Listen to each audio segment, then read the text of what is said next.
আপনি মসজিদে এসে তাকাব্বুরি দেখাবেন, অহংকারী দেখাবেন যে না আমি তো আমার অনেক টাকা পয়সা আছে, আমি মসজিদে অনেক দান খয়রাত করি, আমি তো মসজিদ পরিচালনা করতে পারি, আমাকে কেন সভাপতির পদ দেয় না, আমাকে কেন সেক্রেটারি বানায় না। আল্লাহর রাসূল বলেন শয়তান মানুষকে 90,000 সূরতে ধোঁকা দেয়। কয় হাজার? 90,000। 90,000 সূরতে শয়তান মানুষকে ধোঁকা দেয়। 90,000 সূরতের মধ্যে 60,000 সূরত হচ্ছে নেক সূরত, আর 30,000 সূরত হচ্ছে বদ সূরত। আপনি গুনাহ করতেছেন, গুনার সূরতে ধোঁকা দিবে 30,000, আর 60,000 নেক সূরতে। নেক সূরত কেমন? আপনাকে ধোঁকা দিবে যে আরে এই মসজিদে তো আমার সভাপতির পদ দেয় না, এই মসজিদে আমার কোনো ডাকে না, কোনো কেউ কিছু দাম দেয় না, এই লোক আমরা একটা মসজিদ করে তাহলে আমরা একটা মসজিদ করে নাই। শয়তান এই দিকটা আপনার খুব ধোঁকা দিতেছে যে মসজিদ করবেন, আপনি তো মনে করতেছেন এটা ভালো কাজ, মসজিদ করবেন এটা ভালো কাজ, আপনি ভালো মনে করে করতেছেন, কিন্তু আসলে এটা ভালো কাজ না। মসজিদ করলেই ভালো হবে না। আল্লাহ তাআলা নিজেই কোরআনের কারিমের মধ্যে বলতেছেন ওয়ালা তুসরিফু, অপচয় করুন। মসজিদের প্রয়োজন নাই, যেখানে প্রয়োজন আছে ওইখানে আপনি করেন, কিন্তু প্রয়োজন নাই আপনি জিদের বশবর্তী হয়ে যে ওইখানে আমার জন সভাপতির পদ দেয় না, ওইখানে যেহেতু আমার দাম দেয় না, আমরা একটা মসজিদ করে, আপনি এটা ভালো কাজ করতেছেন না, এটা আপনি অন্যায় করতেছেন। মসজিদের প্রয়োজন নাই, ওইখানে আপনি মসজিদ বানাইতেছেন, আপনি অহংকারের বশবর্তী হয়ে মসজিদ তৈরি করতেছেন, এটা আপনি ভালো কাজ করতেছেন, এটা ভালো মানুষের কাজ না। আর ভালো মানুষ সবচাইতে বেশি হচ্ছে আমাদের গফরগাঁও। এরকম ভালো মানুষ সবচাইতে বেশি আমাদের গফরগাঁও। আমরা একটা জরিপে দেখছি যে গফরগাঁও উপজেলায় যতগুলি মসজিদ আছে, বাংলাদেশের কোনো উপজেলায় এতগুলি মসজিদ। আমাদের গ্রামের মধ্যে এক বাড়ির 3টা মসজিদ,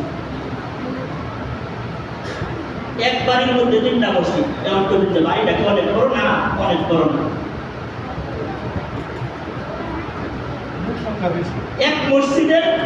এক মসজিদও ছিল না, ওই সময় চলছে। এখন 3টা বানাইছে এক বাড়ি, তাহলে কেউ ভালো মানুষ না। অহংকারের বশবর্তী হয়ে অহংকার করিয়া জিদ করিয়া যে আচ্ছা এই মসজিদে আমার সভাপতি দিতে না, তাহলে একটা মসজিদ বানায় আমি নিজেই সভাপতি। এরকম জিদের বশবর্তী হয়ে যে মসজিদগুলি বানাইছে, এইগুলি আসলে ভালো কাজ করে নাই। এটা হচ্ছে শয়তানের নেক সূরতের ধোঁকা। শয়তান নেক সূরতে ধোঁকা দিছে, দিয়া তারে এই কাজে লাগাইছে। এই জন্য শয়তান যে নেক সূরতে ধোঁকা দেয়, এই ধোঁকাগুলি থেকে আমাদের বাঁচতে হবে। অহংকার এটা এমন খারাপ জিনিস যে কোরআনের আয়াতের মধ্যে আল্লাহ বলতেছেন ওয়ালা ইয়াদখুলুনাল জান্নাতা, যে ব্যক্তি অহংকার করবে, তাকাব্বুরি করবে, পদ পদবীর রূপ লালসা, যেই ব্যক্তি নামাজ পড়বে, ইবাদত বন্দেগী করবে, আল্লাহ তাআলা বলেন ওয়ালা ইয়াদখুলুনাল জান্নাতা, ওই ব্যক্তি জান্নাতে যেতে পারবে না। ওই ব্যক্তি জান্নাতে যেতে পারবে না যতক্ষণ পর্যন্ত সুয়ের ছিদ্র দিয়ে উট প্রবেশ না করবে। সুয়ের ছিদ্র দিয়ে উট প্রবেশ করা যেরকম কঠিন, ওই ব্যক্তির জান্নাতে যাওয়াও এরকম কঠিন। এই জন্য আমরা অহংকার করব না, তাকাব্বুরি করব না, পদ পদবীর রূপ লালসা নিয়ে ইবাদত বন্দেগী করব। ইবাদত বন্দেগী করতে হবে একেবারে খালেস, আল্লাহকে রাজি খুশি করার জন্য। মসজিদে দান খয়রাত করবেন আল্লাহকে রাজি খুশি করার জন্য, আপনি নামাজ পড়বেন আল্লাহকে রাজি খুশি করার জন্য। আপনি যা কিছু করেন সবকিছু আল্লাহকে রাজি খুশি করার জন্য খুলুসিয়াত থাকতে হবে। যদি খুলুসিয়াত না থাকে, তৎপরবীর লোক থাকে, অহংকার থাকে, তাহলে আপনার এই ইবাদত বন্দেগী করে আপনি জাহান্নামে যেতে হবে। কোরআনের আরেক আয়াতে আল্লাহ তাআলা বলতেছেন, ওয়াল্লাযীনা কাযযাবু বিআয়াতিনা ওয়াস্তাকবারু আনহা উলাইকা আসহাবুন নার হুম ফিহা খালিদুন। আল্লাহ বলেন, যেই ব্যক্তিরা অহংকার করবে, অহংকারের বশবর্তী হয়ে আল্লাহর বিধানকে অমান্য করবে, সে নিজেকে নিজে শুধরাবে না, অনাধিকার চর্চা করবে, অন্যকে শুধরানোর জন্য সে লেগে যাবে, অথচ নিজে সঠিক রাস্তায় চলতে পারতেছে না, নিজের পরিবার পরিজন সঠিক রাস্তায় সে চালাইতে পারতেছে না, অথচ সে অন্যকে সঠিক রাস্তায় চালানোর জন্য সে ওই চেষ্টায়, ওই চিন্তায় সে লেগে গেছে। আল্লাহ বলেন, উলাইকা আসহাবুন নার, তাদের ঠিকানা হবে জাহান্নাম। উলাইকা আসহাবুন নার, এদের ঠিকানা হবে জাহান্নাম। হুম ফিহা খালিদুন, এরা চিরদিন জাহান্নামের মধ্যে থাকবে। এজন্যই আমরা নিজেদের চিন্তায় লেগে যাই, অন্যকে শুধরানোর চিন্তা আমরা না করি, নিজেকে শুধরানোর চিন্তা করি। নিজে কিভাবে জাহান্নাম থেকে বাঁচবো, আমার পরিবার পরিজনকে কিভাবে জাহান্নাম থেকে বাঁচাবো, এই চিন্তায় আমরা লেগে যাই। কারণ পরিবারের লোকজন যদি জাহান্নামে যায়, তাহলে আপনি যতই ইবাদত বন্দেগী করেন, আপনি জান্নাতে যেতে পারবেন না। তারা বলবে, রব্বানা আরিনাল্লাযাইনি আদাল্লানা মিনাল জিন্নি ওয়াল ইনসি নাজআলহুমা তাহতা আকদামিনা লিয়াকুনা মিনাল আসফালিন। পরিবার পরিজনের লোকজন বলবে, আয় আল্লাহ, আমার অভিভাবককে আনো, আমার অভিভাবককে আনো। আজকে যদি আমার জাহান্নামে যেতেই হয়, তাহলে আমার বাবাকে আনো, আমার অভিভাবক যে ছিল তাকে আনো, তার বুকের মধ্যে লাথি দিয়ে তাকে দিয়ে আমি জাহান্নামে যাব। নাউযুবিল্লাহি মিন যালিক। এই জন্য আপনি অন্যের চিন্তা না করে নিজের চিন্তা করেন। মসজিদ থেকে ফিতনা বাহির হবে, মাদ্রাসা থেকে ফিতনা বাহির হবে, মাদ্রাসা মসজিদ নিয়ে মানুষ রাজনীতি করবে, মসজিদ মাদ্রাসা নিয়ে রাজনীতির মধ্যে লেগে যাবে, মসজিদের মধ্যে দলাদলি করবে, মসজিদের মধ্যে দল বানাবে, যে আমরা এইবার কমিটিটা আমরা জানেন, বলে এইবারের কমিটিটা আমরা এতদিন তো তারা চালাইছে। এইগুলি হচ্ছে মসজিদ নিয়ে রাজনীতি। এই মসজিদ নিয়ে তারা রাজনীতি লেগে যাবে, আর তখনই মসজিদের মধ্যে একটা ফিতনা ফাসাদ সৃষ্টি হবে। আল্লাহর রাসূল এই জন্যই বলতেছেন যে মসজিদ থেকে ফিতনা বাহির হবে। কিভাবে?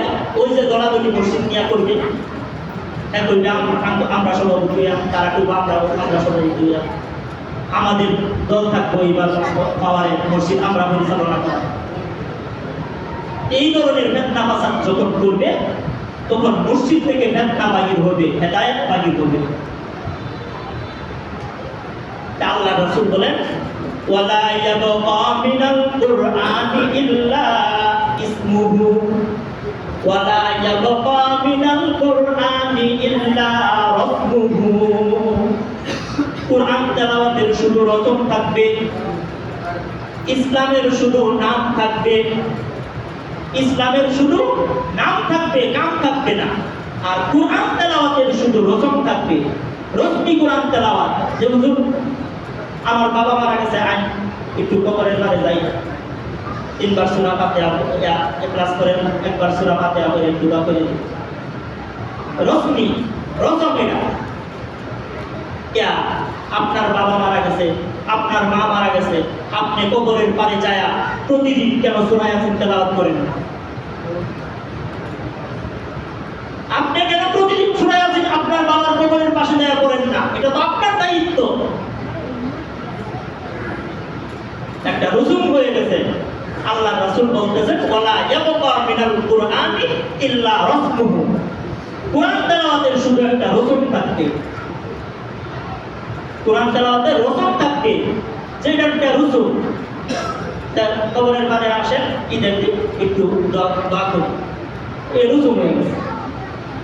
আল্লাহ রাসূল 1400 বছর আগে বলে গেছেন, ওই কথা এখন একেবারে হুবহু যেইভাবে বলছেন ওইভাবেই এখন কাজ চলতেছে সমাজের মধ্যে। ওয়ালা ইয়াবকা মিনাল কুরআনি ইল্লা রাসমুহু। আল্লাহ রাসূল বলেন কুরআন তেলাওয়াতে শুধু একটা রসুম থাকবে, শুধু বলবে, কেউ বললে যে হুজুর আমি একটু দোয়া করে দিন, একটু কুরআন তেলাওয়াত করেন, আমার বাবা মশাই একটা খতম দিয়ে দিচ্ছি, রসমি। কেন আপনি কেন কোরআন তেলাওয়াত করতে পারেন না? আপনি প্রতিদিন কমপক্ষে এক পারা তেলাওয়াত করবেন, এটা তো আপনার দায়িত্ব। এটা হচ্ছে কোরআনের প্রতি আপনার ভালোবাসা, এটা হচ্ছে আপনি কোরআনকে মানেন। আর যদি ওই যে রসমি একদিন ওই যে হুজুরে দেয়া দোয়া করিয়া দিলেন, হুজুরে দেয়া এই কোরআন খতম করাইয়া দিলেন মাদ্রাসার মধ্যে, এটা তো রসমি। আল্লাহ রাসূল বলতেছেন যে ইসলামের শুধু নাম মাত্র থাকবে আর কোরআনের মাত্র রসুম থাকবে।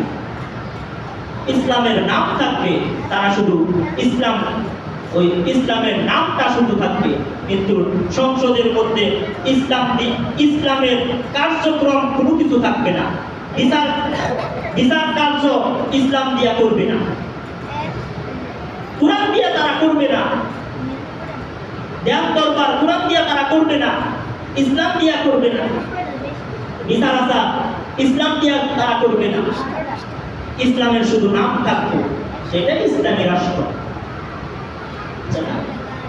ইসলামের নামটা শুধু মুখে থাকতো, যে আমরা তো যদি বায়োডাটার মধ্যে দেখে যে ধর্ম কি ইসলাম, ধর্ম কি ইসলাম, শুধু এতটুকু থাকবে, কিন্তু ইসলামের কাম কোনো কিছু থাকবে না। আমার ঘরের মধ্যে অন ইসলামিক কাজ কাম চলতেছে, সারাক্ষণ মোবাইলে, টিভিতে, এই এখন তো ফেসবুক, ইউটিউব, এইগুলির মধ্যে মানুষ অশ্লীলতা সর্বক্ষণ চালাইতেছে। আমার বিবি অশ্লীল গান বাজনা এগুলি বাজাইতেছে, দেখতেছে, আমার মেয়ে ছেলেরা এগুলি করতেছে। এইগুলির প্রতি আমাদের কোনো ভ্রুক্ষেপই নেই। এটারই তো ইসলামের শুধু নাম থাকবে। পরিবারের লোকজন বেপরদায় ঘোরাফেরা করতেছে, আমার বিবি বেপরদায় চলতেছে, নামাজ পড়তেছে না, আল্লাহর হুকুম মানতেছে না, এইগুলির প্রতি আমাদের কোনো ভ্রুক্ষেপ নাই। এটারই বলে যে ইসলামের শুধু নাম থাকবে, কোনো কাজ কাম থাকবে। আর মানুষগুলি মসজিদে আইসা ক্ষমতা দেখাবে, মসজিদে আইসা দাপট দেখাবে, মসজিদে আইসা কমিটি গঠন করার জন্য তারা পাগল হয়ে যাবে, মসজিদে আইসা দলাদলি করবে। এই জন্য আল্লাহ রাসূল বলেন মসজিদ থেকে ফিতনা বাহির হবে, মসজিদ থেকে হেদায়েত বাহির হবে।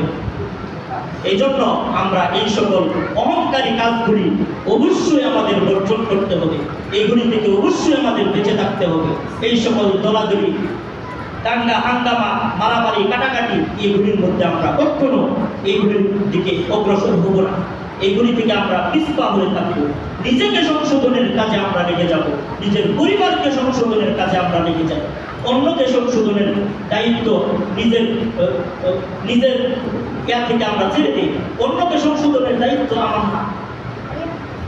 যার যে কাজ সে সেটা করেন, অন্যের চিন্তায় তেল দিবেন কখন? নিজের চিন্তায় তো আপনি ব্যস্ত, নিজের দায়িত্ব আপনি করতে পারতেছেন।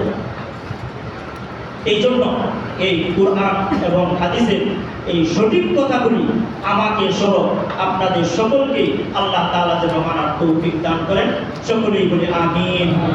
যারা সুন্নত করি নাই 4 রাকাত সুন্নত করে